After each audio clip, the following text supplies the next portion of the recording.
A história da humanidade nos revela que, desde sempre, os pensadores, os filósofos e as sociedades em geral se interessam por armazenar as memórias coletivas e o saber. O conhecimento sempre esteve na base das mudanças, e dado que este é um dos grandes pilares de desenvolvimento das atuais sociedades, o debate sobre a gestão do conhecimento, a sua construção e evolução, torna-se ainda mais pertinente. Dividem-se em duas grandes perspectivas, as teorias behavioristas e as teorias cognitivistas. As teorias behavioristas nos falam que a aprendizagem pode ser definida como um processo de tentativa e erro, que leva a uma melhor adaptação do indivíduo ao contexto, permitindo ao indivíduo a ajustar-se ao meio ambiente onde ele se insere. Nessa perspectiva, o sujeito é passivo e a aprendizagem necessita ser impulsionada a partir do ambiente. Já as teorias cognitivistas enquadram o fenômeno da aprendizagem como o estudo das formas em que as cognições, percepções, atitudes e crenças são modificadas pela experiência e afetam o comportamento. A aprendizagem ocorre a partir de insights e da compreensão lógica entre meios e fins e entre causa e efeito. A aprendizagem organizacional é mais complexa e dinâmica do que a aprendizagem individual. A análise da aprendizagem organizacional se divide em duas correntes. Uma das correntes emerge nos primeiros estudos sobre o tema, sendo predominantemente teórica. Essa perspectiva é muitas vezes denominada como descritiva e está muito associada à aprendizagem individual. Contudo, como já foi dito, a aprendizagem organizacional é bem mais complexa do que a aprendizagem individual, o que tem levado que grande parte desses modelos não seja verificado empiricamente. A segunda corrente surge com o livro de Seng em 1990, The Fifth Discipline. Essa corrente é denominada de perspectiva ou de organização aprendente, definindo uma série de aspectos considerados fundamentais para as organizações aprenderem. No entanto, essa perspectiva tem apresentado investigações bastante rudimentares, o que conduziu à inexistência de estudos que reunissem os saberes alcançados nesta área. Até aqui, abordamos algumas das principais perspectivas relativas à aprendizagem individual e organizacional, baseadas na mudança de comportamento e na concepção individual sobre a complexidade do mundo. A gestão do conhecimento, com algumas variações de autor para autor, corresponde a todo um esforço sistemático realizado pela organização para criar, utilizar, reter e medir o seu conhecimento.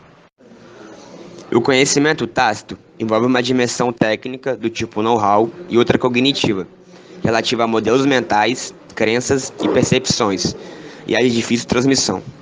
Estes elementos encontram-se incorporados nos indivíduos, definindo a forma como agem, se comportam, construindo o filtro através do qual enxergam a realidade. O conhecimento explícito, por seu lado, é produzido a partir de dados recolhidos e informações armazenadas.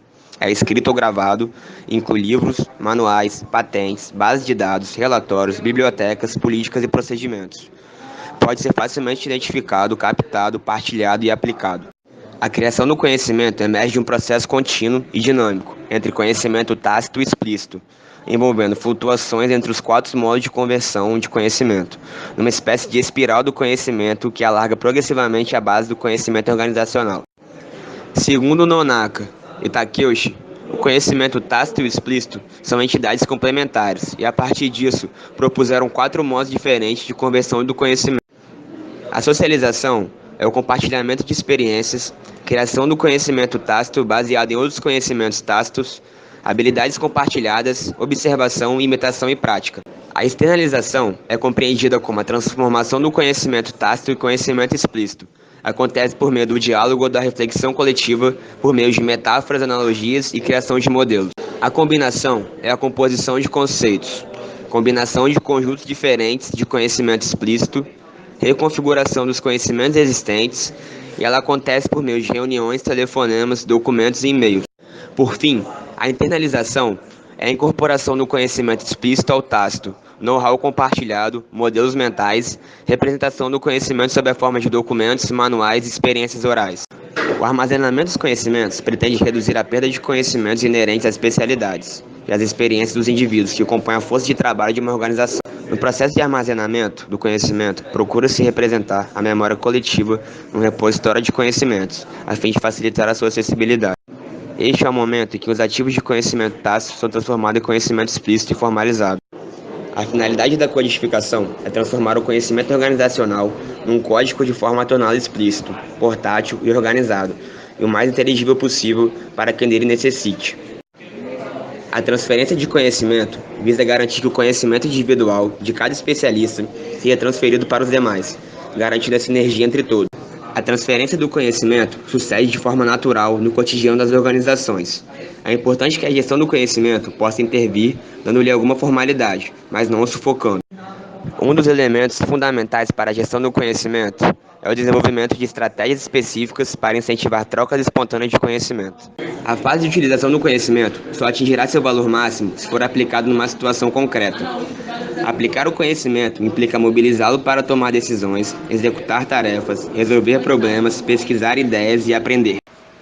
A história da humanidade nos revela que, desde sempre, os pensadores, os filósofos e as sociedades em geral se interessam por armazenar as memórias coletivas e o saber.